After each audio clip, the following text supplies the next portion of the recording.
And do you hear a clicking, or is that just Yeah, it might be on my end. I don't know. Let me right? let me hit No, mute for a second and we'll see. on my end, audio blue ball. Tell it This is on vinyl. we're just listening to it on that's how vinyl records always sound. They have that crackling. Right. I remember a radio they say it was like it adds a level of warmth to the music. Like people that are into vinyl are like, oh, it's like you're listening to That a is fire. that's actually interesting, but that record, that little record scratch is like it's relaxing, and, so yeah, it would be a good ASMR thing, a record player. Testing 1, 2, 3.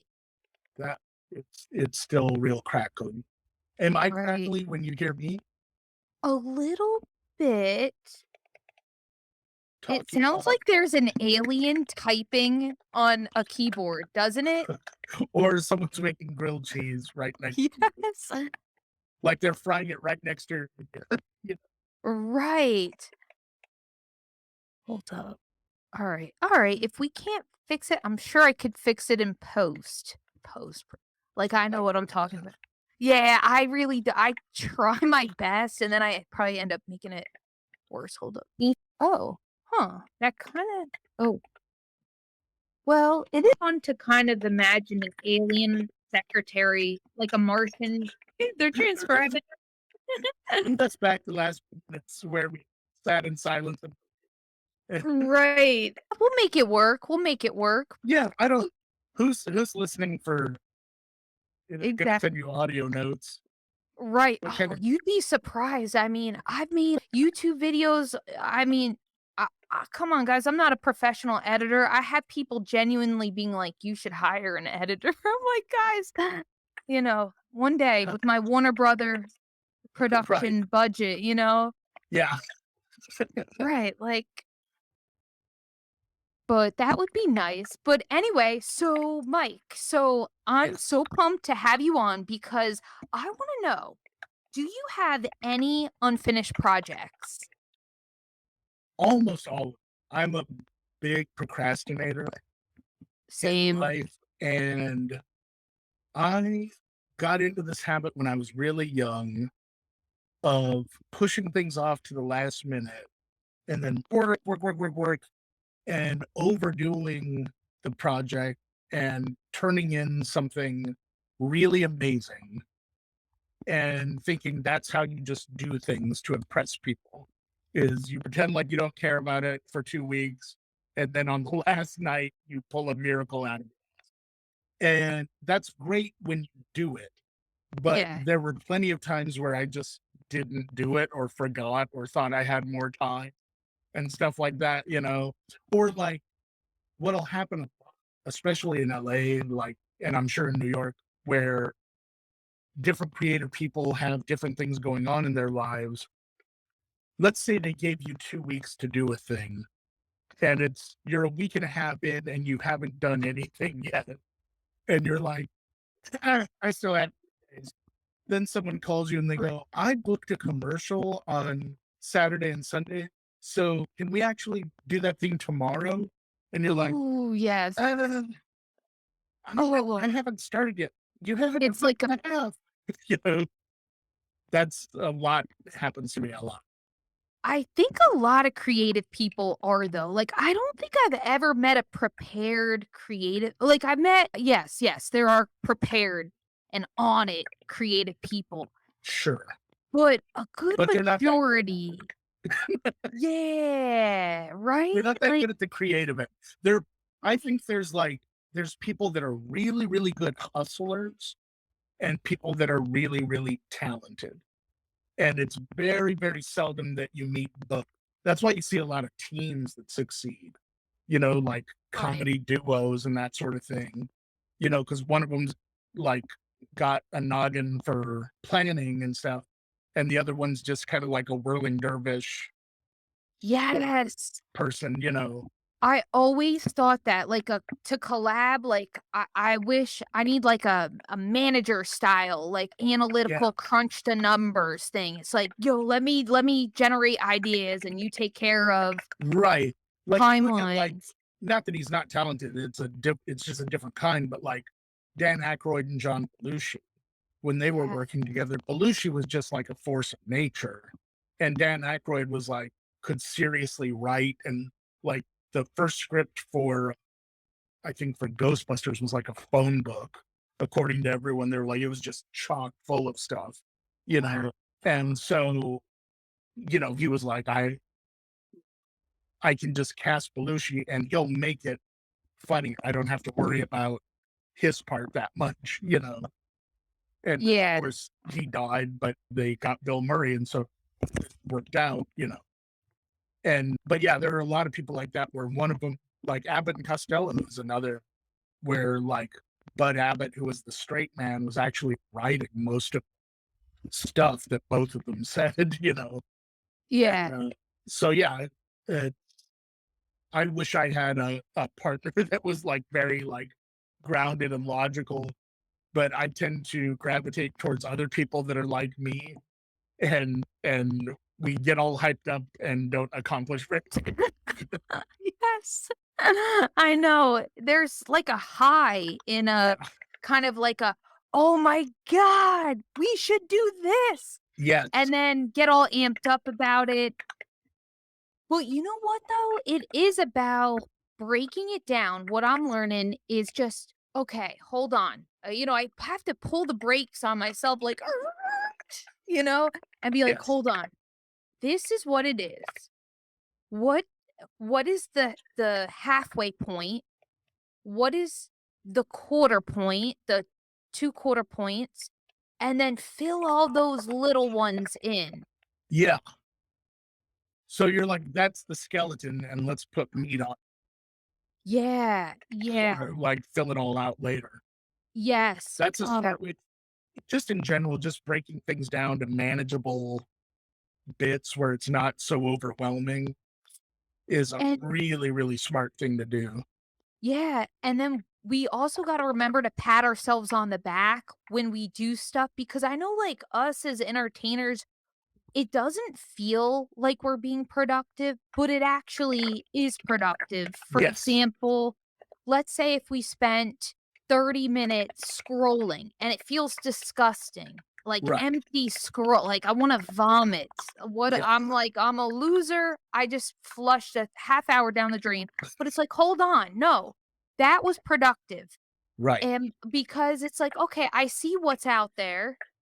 I'm like, okay, or you know what I mean? Like, Yeah. cause I think I could create in this tunnel, what do they call it? A A vacuum. funnel? A vacuum, but then it's like you release it and it's like not relevant, it doesn't connect, it's not relatable to Yeah. anybody. And it's like my taste, if I just went off of my taste solely, no one would know what the hell's going on. They'd be like, I don't get it. I don't, but it's like and trying to explain, but it's like, hold on.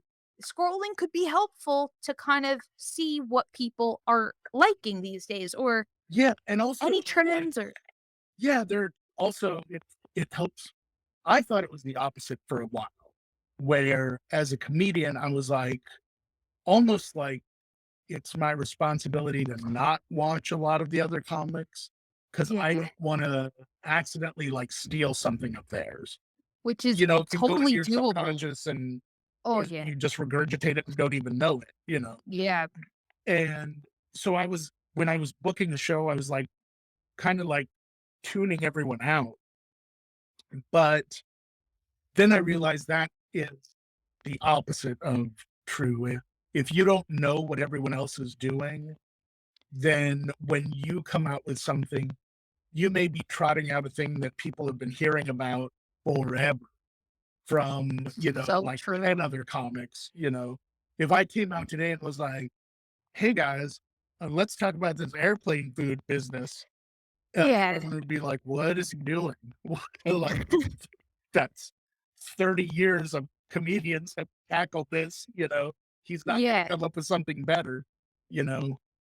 It's So, kinda like you yeah, wanna be a few steps ahead instead of right. behind in the game of content. I don't know. I Yeah. always feel like there's gonna be a point when everything in the world has been talked about. And it's like, Yes. what do we talk about? Because, oh my gosh, I feel like, I thought about doing a joke and I thought it was silly. Like, no, this is lame. Like, talking about raisins. I feel, this me saying it is hack, but I've thought about this. I remember back when I was like 19 about like why are grapes raisins and like prunes. I don't know, whatever. I was wrote something about that. And then I just thought it was so like, lame and people would roll their eyes at it, and then a few years later, I saw someone, who had something about that, and, this is totally fair game, but it just goes to I think there's something in the Yeah. zeitgeist where, like, you think where we're all connected. Yeah. What if all they say no thought is an original thought, so it's like Right.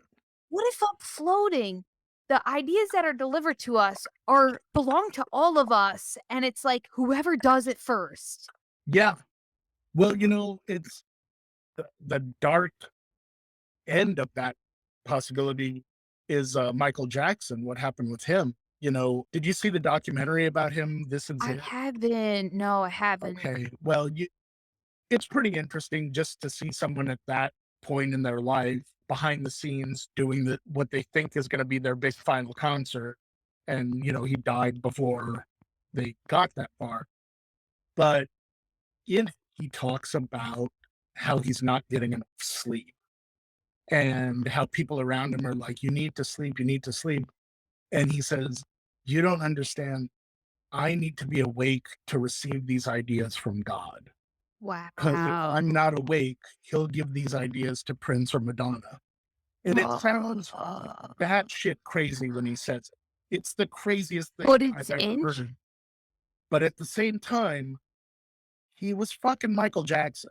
yeah. And I he was getting some ideas from somewhere. yeah. It's like it's one of those, it's hard to argue with success. If that has worked for you your whole life, and even after like all his criminal stuff and all the like innuendo and really, everything, Mhm. he was still like selling out concerts around the world. So there's something to it. Yeah. If you think that like you're receiving ideas from God, Right. maybe you are, maybe you aren't. You know? Yeah, yeah. Well, you know Although what's one of the ideas was he wanted to build like giant Michael Jackson to roam around Nevada and shoot lasers out of its eyes. So it sounds cool without the shooting part. Like, maybe it like could no, be just like giant robots. Oh, fun lasers, which is yes, disco balls or something, like right, yeah. right. But it was just gonna wander the desert. I kinda love that. And so not every idea got was the best, but Right.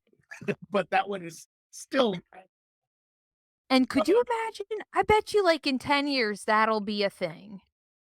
Or I robots feel and like Michael giant Jackson in the desert.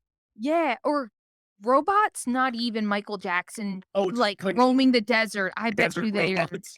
Yeah.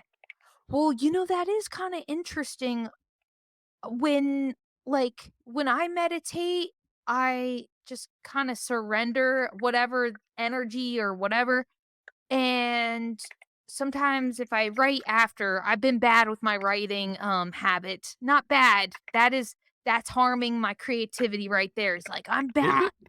Yeah, it is, we shouldn't be like, "We're bad." It's like, "Alright, you know what? We've been busy, and we're going to get back to the habit." You know what I Okay, mean? so Like, us as don't be negative creatives to yourself, yeah, basically. exactly. What I was saying though is if I meditate and then I, kind of like think like let any idea receive it.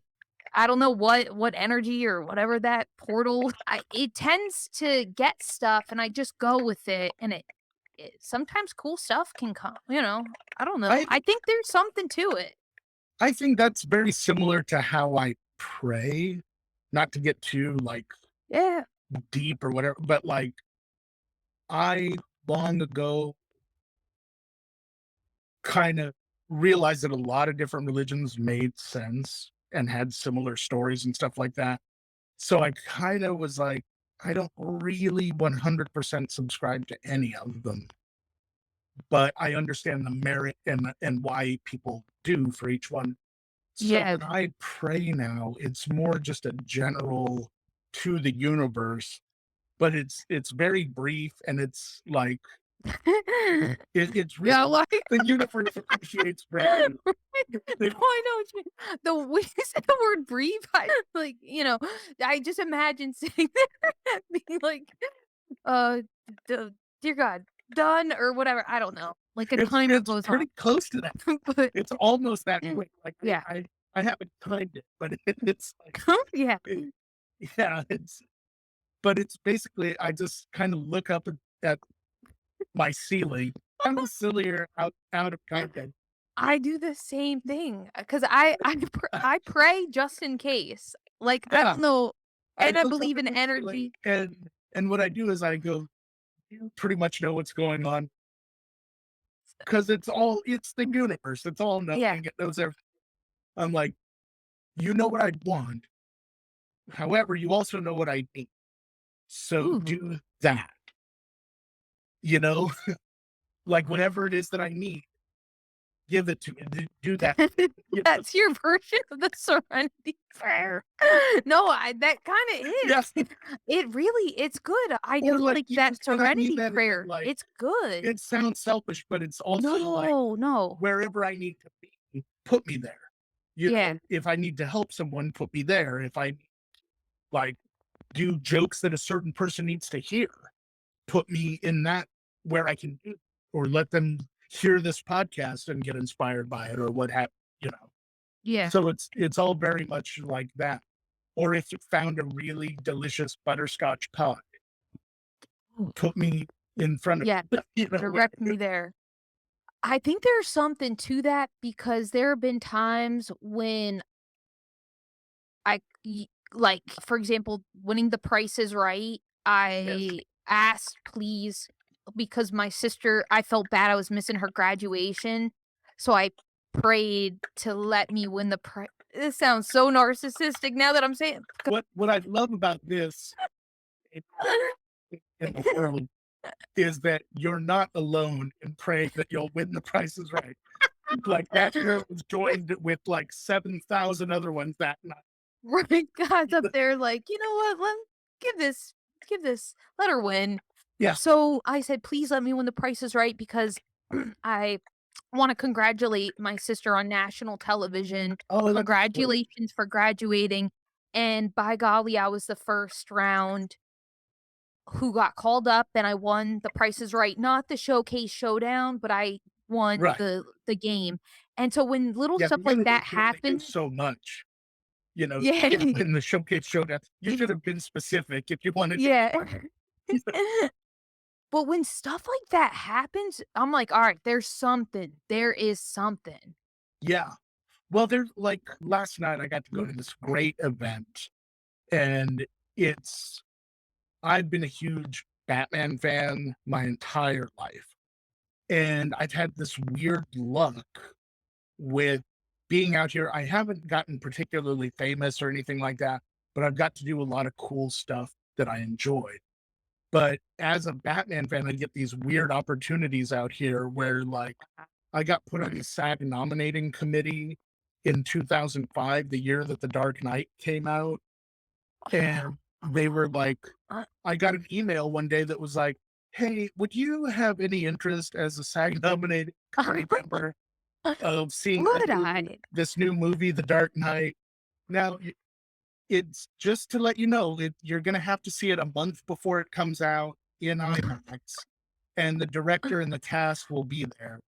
Is that okay? And I was You like, made "There's responding on," but as of this year, I got put on the next SAG nominating committee for television, and they were congrats. like, "Hey, remember a few years ago when we annoyed of that Dark Knight thing? Would you like to see Michael Keaton in person and talk about his new show?"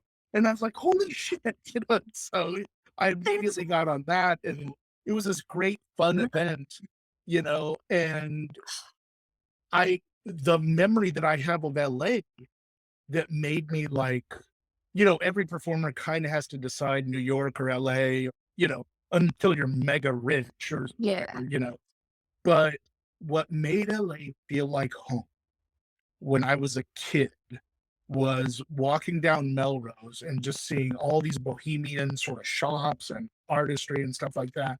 And I was like, I want to live in a city that has this in it. And we went to a restaurant that doesn't even exist now, called the Burger That Ate LA. What is it And it called? The burger. the Burger That Ate LA. I And it love was that. a gigantic hamburger that you walked inside, and the floor looked like a beef patty, and there was a scale model of Los Angeles at the other end that the burger was literally eating like a B movie That's so science fiction. creative. There's a Starbucks now where that used to be, and it's a round, like, the building itself is kinda round. That's what used to be the burger. It's Wow. pretty cool, but I was like, "This is the craziest thing I've ever seen. I wanna live in a town that has stuff like this in it."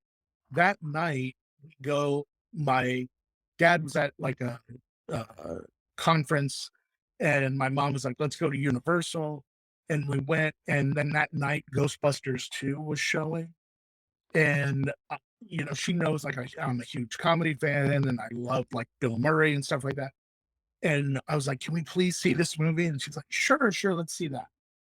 So we see it, and now y I don't know, anyone who's hung out with a kid all day at an amusement park and then gone to a movie, they're done. They have dragged their ass all day and they're just finished. Yeah. We're leaving. It's about 11:30 and we see this humongous line outside the theater. And we're like, what is that line for? I wonder. That's interesting. And it was for the midnight showing of Batman, the very first showing of it ever in Los Angeles. What? And I look at my mom and I'm Mm. like, "Can we please do" I was like, "You can just sleep in Oh, your seat." I'm like 11 and a half years old. I'm like, "This is the greatest thing that could possibly happen to me." And yes. she's like, "Okay." She's like, Oh, "I'll just sleep in the seat." Well, we didn't world's know it number one you're that good a That's movie, like that but was so cool of her. it really was. And so we watched the movie, and it's LA in 1989. Batman was, like, real big in the skater punk scene, and there was just something in the air, like, I remember them saying it for test screenings of that movie that, for the audience, test how test screenings work is, they take the notes from the audience and what have you, and decide what they need to do to advertise it.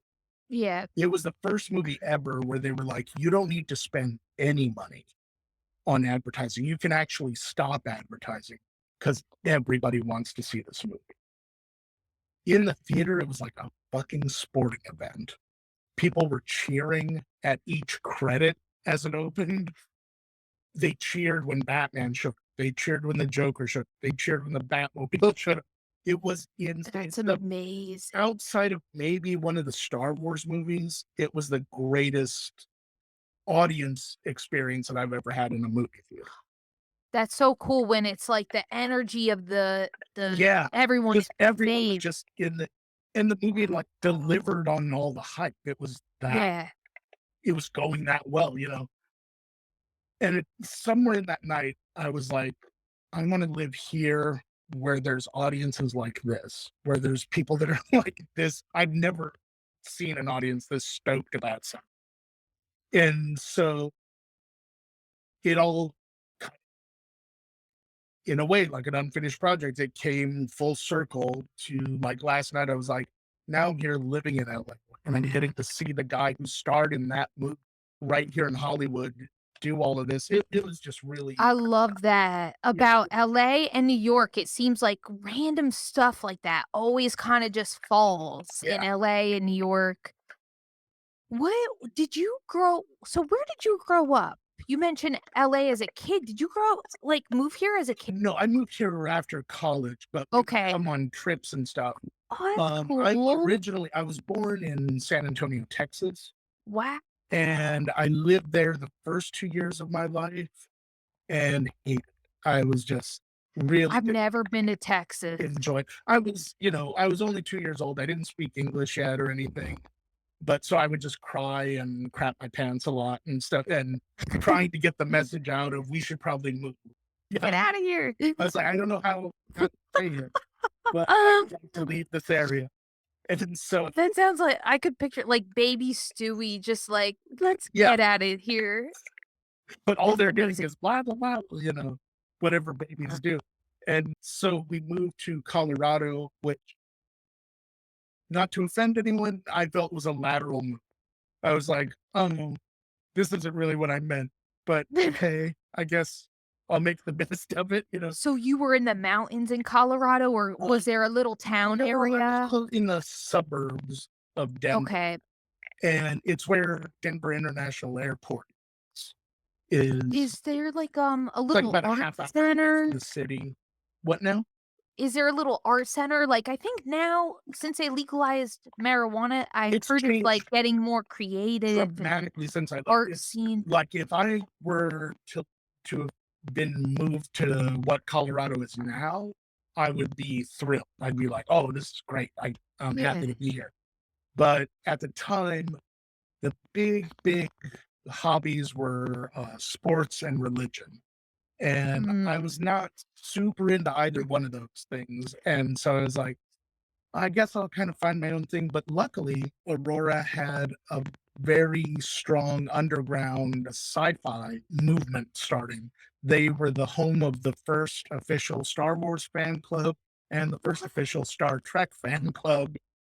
And a lot of kids were like into Dungeons and Dragons, and there were like three different comic book shops, which for a suburb town is was a lot back then. Yeah. So I just kind of deep dive into fantasy sort of stuff, and then I got Wow. like real into theater off of that because it was all like playing with different characters and different story ideas and stuff like that. And that really Yeah. appealed to me. That's really interesting. So if you didn't move to Colorado, you may not have been a comedian, because to Huh? escape the boredom from, like, not much going on or whatever, you found this cool sub community, or Yeah, like whatever they call it. I hadn't really thought And about it that then way, but it's you possible. got into theater And and my brothers comics. were like from my mom's first marriage. So they were both like one was 10 years older than me and one was about 11 and a half years older than me. And the middle brother, the younger of the two, my brother Randy, was real into comedy. He was real into like any kind of comedy he could get his hands on. And it was like right when VCRs were becoming a big thing, but we still had a record player to play like comedy albums. And he would come home late at night and bring home like a Robin Williams album or an Eddie Murphy album or Cheech and Chong or whoever. And I was like, "Is it okay if I stay here and listen?" And at first, my parents were like, "Don't. He's going to learn how to cuss, and he's going to be a terrible kid if you listen to all this stuff." And then my parents kind of realized that they both cuss like sailors, and that my two brothers were already well on their way. Like, so it just seemed really super unfair to have like one person in the house that had these language restrictions that everybody Ah, else had, right. especially when they're trying to learn the language. And so they were like, okay, just try not to do it at school and stuff. And I still got in trouble all the time at school for cussing, but I taught a lot of kids how to cuss properly because they didn't know, you know, like they were saying like, you're full of damn it and stuff. They thought were That is so interchangeable, funny. you know. And so I got to listen to all these great Billy Crystal has an amazing it's all like sketch stuff that he did with Christopher Guest. And so it's really, really cool. And then one day my brother saw me I was a weird kid. I had like a really big head. My head has been the same size since I was a little kid. And I would do cartwheels. This is so embarrassing. I would do cartwheels all the time and sprain my neck. And it was so big. So I would get really That stinks, man. So you do a cartwheel you can't do and then, oh, yeah, that and so I stinks. was like scoot my Oh, legs across the carpet like a scorpion, and so I would just scoot to near the TV and just watch TV from the side like that. But so I was watching, Mork and Mindy, which was a huge, huge show that Robin Williams starred on when I was a kid, and he was so amazing on that show, and it was just like they would just try and catch whatever they could on camera because yeah. he was one of the most talented people in the world, and he was full to the brim with cocaine. So they were just like, whatever we can get it, you know? So my brother's watching me do this and he sees that I'm like really into it. And he goes, Mike, what do you want to do when you grow up? And I was like, I want to do that. And I like pointed at the TV and he goes, Mike, he's not really an alien. You can't be an alien. And I was like, no, no, no. What he's a guy that pretends to be an alien. And he was like, yeah, but I don't think that's a job. I was like, well, do they pay him to do it? He goes, well, yeah, they pay him. And I was like, okay, well, then that's what I want. I want to do that thing where you're paid to pretend. And that's That's so smart as a pretty much kid it, being like, you know? "Well, does he get paid?" I love Yes. But yeah, I was like, thinking like someone has to be paying these kid guys. Mike bargaining like, "No, Yeah, it does he get paid? Yeah, then that's a job." it's a job. Yeah, that was really my thinking. And what was pretty cool about it was after that, my brother started like seriously bringing home comedy albums and like That's so going, cool. "Come down and listen to this one," and, and we'd stay up and watch Saturday Night Live together and stuff like that. So, he was really I don't I don't know that I ever illustrated to him how important he was in it, but he was a big, big factor in, like, your parents, of course, they're gonna be supportive, and that's kinda the job, but, like, my mom kinda went way out of her way to, like, drive me to rehearsals of different plays and stuff like that. I did plays that were, Oh, like, 45 minutes away at a Jewish community center or something like that, and they'd drive me there. That that doesn't sound that bad, but it's when a rehearsal goes to, like, 10:30 at night. Yeah, wow. so there was a lot of that sort of stuff that, like, it's I've very much been on a cool journey myself, but there were a lot of people that lifted me up, a lot of people that made that possible, you know. That's so cool. Your mom sounds like the sweetest person, like, She really is. She's in the last couple years, this is crazy. She's gotten both her and my father through cancer multiple times, makes Mexican food all the time and sends it to me and my brothers. She has been hit by a fire truck in her what? cancer and got like weird muscle stuff from it. Ugh, And they still she just keeps going. And that's amazing.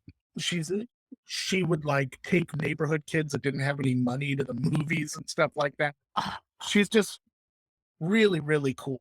And so oh, I didn't even mention this. Both her and my dad got COVID and she got them both through that while my dad was doing chemo. oh my And so, god. and not my And they're dad, okay. yeah, They're okay now, oh, and they're totally oh, fine. that's good. And my dad has kept going strong too. They're both just I They're was good very, very energy blessed. together, like, Yeah. if one person keeps going, it kinda gives the other it gives it's mutual, like, Yeah. strength. He got to a Oh, point where he was so weak from all the stuff that was going on that he couldn't really get up the stairs by himself. And oh, now it's like a year later and he's put on about 30 pounds and like able to like walk around and move and everything. And a lot of it was like if she had given up or even just done the bare minimum, he would not be here, So it's pretty cool. just keep going. Just Yeah. keep one foot in front of the other, and Yeah. it sounds like a good mindset also, like, your mom must have a really good mindset about her. Right. And, you know, the I think of parents when it comes to, like, unfinished projects, there's that great part in Parenthood. I don't know if you ever saw that movie with, No. Steve Martin and Rick Moranis, and Jason Robards plays Steve Martin's father. Oh my I And wanna see it. I can't believe I've never seen it. yeah, Ron Howard directed it, Oh my gosh. and at one point, his son, Steve Martin's son, is having a rough time, and he has kind of a panic attack to his dad, and he's like, "When is it gonna stop?" And his dad goes, "Never. It never stops. You never hit the end zone and do a touchdown dance. I'll worry about you till the day I die." He's like, Oh, "That's just part of it." And so yeah. then his great grandmother comes in the room and she goes, when I was a kid, we used to have this great amusement park and it was a nickel." And everyone's like, "Great, grandma." And what's They great about it was everyone really loved the merry because you could pick a horse and you'd go around and stuff like that. I preferred the roller coaster. That's It went up and badass. down and it was a lot Uh, of fun and you might die, but it was exhilarating and scary. And she was like, and I think that's says a lot about people. Are they merry-go-round people or are they roller coaster people? And she goes, "I so like to think this family is roller coaster people." And, and I was like, that's so great. I love that. That's such it's so badass of her, like, "Yeah, I'm a roller coaster type of person." Yeah. And That's so, like, inspiring. his wife is like, "That woman made me the wisest woman in the whole world." And he looks out the window and he goes, "If she's so wise, why is she sitting in our neighbor's car?" Oh my god. So, Rick Moranis, Steve Martin in one movie. Okay. Yeah. Yeah. They were also in Little Shop of Horrors Uh, together. yes. Okay, I shall check that out if I remember to.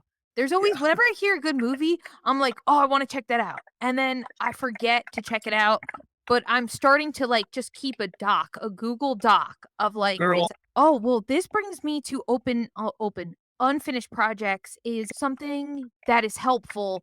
I read in a Steve Allen book called Getting Things Done. I think I said the author's name right, but Steve Allen, yeah.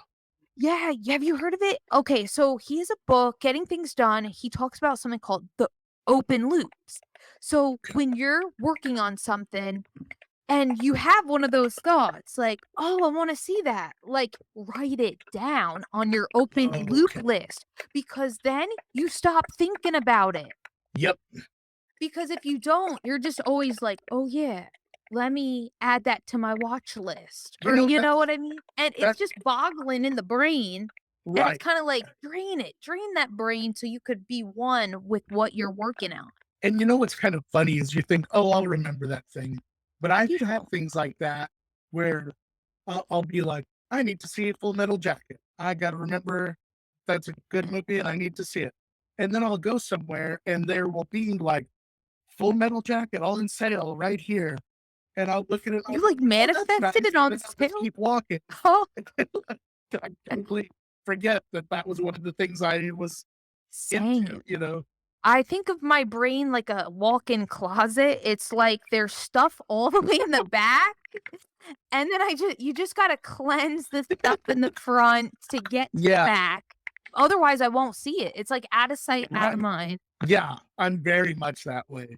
Oh, But, oh, to what you were saying, though, I don't think it's original, but I kinda came up with a mantra for myself that really it happened during COVID when you were kinda like, "Everyone stay at home and watch TV and don't do anything at all," you know? yeah. And I would just sit in my apartment and realize, like, "Oh, I wanna clean my desk, but that's gonna take an hour, and I'm gonna have to do this, and I'm gonna have to do that, blah, blah, blah." Yes, those And I would thoughts. sit there for, like, an hour and a half thinking Mm, rather than doing it. And what I the thing that went through my head as I was like, "There's gotta be a way to word what I'm feeling when I do this." And what it all boiled down to was less dreading and more doing. I like that. Less dreading, Like, when I more catch doing. myself doing that, going, "I don't wanna take Ooh, out the garbage because it's cold," just start doing it yeah, instead.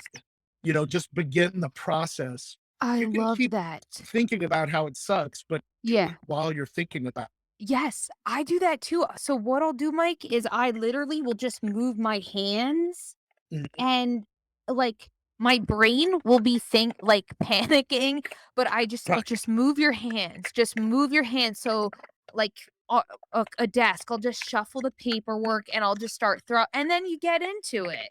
Yeah. So Yeah, it's less like once you're dreading, in a more rhythm, then you doing. don't wanna stop. Yeah, that is so true, and it goes to show you also, try just 5 minutes for Yeah. something. Just 5 minutes. Yeah, because once you And build up that momentum, you don't wanna let it go, you know? yes.